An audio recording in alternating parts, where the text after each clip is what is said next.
इस साल भारी बारिश के कारण सोयाबीन की गुणवत्ता काफी प्रभावित हुई है और नफीद के माध्यम से चल रही खरीद बहुत धीमी है, जिससे किसानों को भारी वित्तीय नुकसान हो रहा है। खुले बाजार में सोयाबीन को अपेक्षित कीमत नहीं मिलने से किसानों को प्रति क्विंटल करीब 1,000 रुपये का घाटा हो रहा है।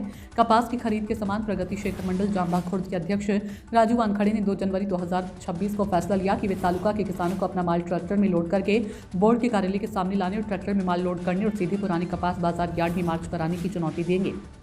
तहसीलदार शिल्पा बोबड़े के कार्यालय में एक बैठक आयोजित की गई और उपस्थित किसानों की भावनाओं को जानकर किसानों को न्याय कैसे दिलाया जाए इस पर चर्चा की। किसानों की मांग सही है और उन्हें न्याय दिलाने का प्रयास किया जाएगा। सहायक रजिस्ट्रार योगेश लोटे, क्रय एवं विक्रय प्रबंधक धीरज मूल्य ने आश्वासन दिया कि किसानों की मांग सही है। इस अवसर पर tehsildar Shilpa Bobade, city police station थानेदार अजीत जाधव, तालुका कृषि अधिकारी दीपक ताड़े, योगेश लोटे, सहायक रजिस्ट्रार धीरज मूल्य, प्रबंधक खरीद और बिक्री प्रमुख रूप से उपस्थित थे।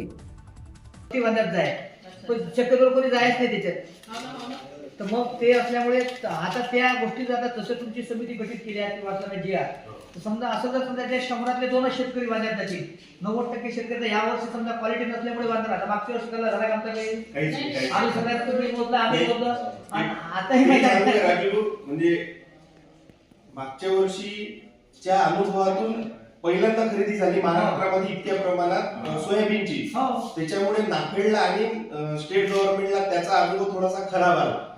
त्याच्यामुळे काय झालं, त्यांनी यावर्षी जास्त स्ट्रिक्ट केलेलं आहे। मान्य स्ट्रिक्ट, मी स्ट्रिक्ट बद्दल बोलत नाही ना।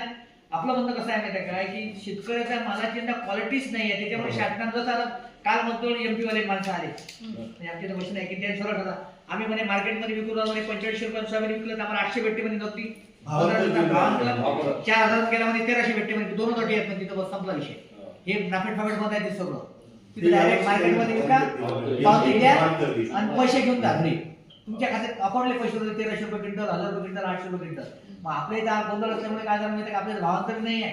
आणि आता एक तर विशेष गोष्ट कधी झाली की मोजका शेतकरी मागा आहे, जो बिचारा गरजवंत शेतकरी आहे की आपला, ज्याला दिवाळी करावं लागते, ज्याला जे काही अशीत नशीब, म्हणजे लोटेचा 2 प्रकार शेतकरी राहते, त्याला विचारत बाजारामध्ये ज्या भावाला तो गरज भावाला विकून टाकतात, मोकळा झालाय, त्याला काही सुटून नाही। आधी याच्यात उरला पण काय, जो शेतकरी थोडसा महिना 2 महिने थांबला, ज्याच्या मालाला थोडसं आपण टाइम दिला रोजी किंवा असा मोजका शेतकरी उरला, असा गायठा नाही किंवा गदीले गाठा गदीले पूर्ण नाही ना।